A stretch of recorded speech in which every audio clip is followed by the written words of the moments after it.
Welcome to the Oratory of St. Catherine of Siena.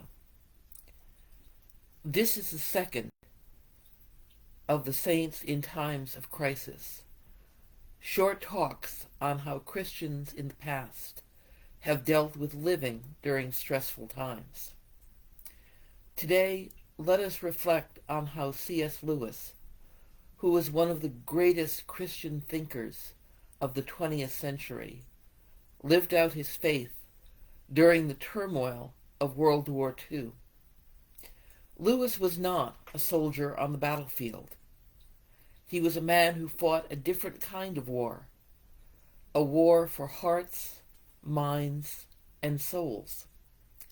His life during this time teaches us what it means to put our faith into action, even during the darkest of times.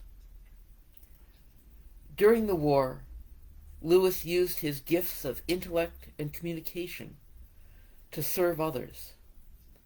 While bombs fell over England, he delivered a series of radio talks on Christianity that would later become his classic book, Mere Christianity.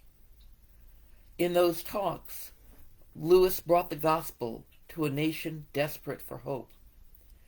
He spoke plainly and powerfully about the truth of Christ, offering people a firm foundation in a world shaken by fear and uncertainty. He reminds us that even in chaos, God's truth and God's love is unchanging, and that sharing that truth and that love is one of the greatest acts of love that we can perform. Lewis also lived out his life, his faith, through acts of charity and hospitality. He opened his home, the Kilns, to children evacuated from London to escape the bombings. This was no small sacrifice, as it disrupted his quiet life and his writing. Yet he welcomed them as Christ calls us to welcome the vulnerable, demonstrating that love is not just spoken, it is lived. Moreover, Lewis provided comfort and clarity to countless soldiers and civilians through his writings.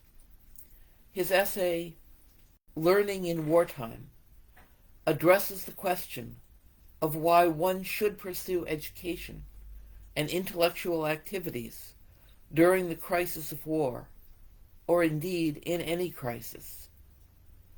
Delivered as a sermon in Oxford in 1939, shortly after the outbreak of World War II, Lewis argues that the pursuit of knowledge and culture remains important, even in times of great turmoil.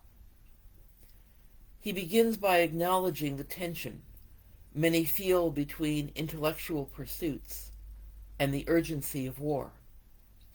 However, he reminds his audience that humanity has always lived under the shadow of death, whether through war, disease, or natural calamities. The advent of war simply makes this reality more acute. Lewis then asserts that pursuing learning is part of fulfilling our God-given vocations. He emphasizes that all good work done for God's glory is valuable, whether it be fighting on the battlefield or studying in a classroom. He warns against letting fear or urgency distract us from an eternal perspective, where our relationship with God and the cultivation of our gifts ultimately matter most. Finally, Lewis argues that education helps us resist the temptation of despair, pride, and distraction, which are heightened in times of crisis. It keeps our minds focused on truth, beauty, and goodness, which reflect God's nature. In essence, learning in wartime is a call to live faithfully and purposefully in every season, recognizing that the pursuit of knowledge and the cultivation of our gifts glorify God even amidst the darkest trials. What can we learn from Lewis's example? First, he shows us that faith is active. It seeks to serve, to comfort, and to proclaim the gospel. Second, he teaches us that our unique gifts, whether in teaching, hospitality, or writing, are tools God can use to bring hope and healing to a broken world. Finally, he reminds us that even in times of war or personal trial, our faith anchors us in God's eternal promises.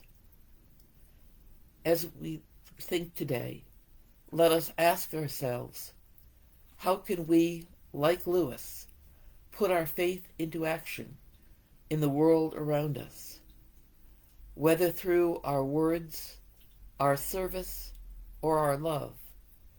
Let us be faithful witnesses of Christ's life and light, even in the darkest times. Amen. Thank you.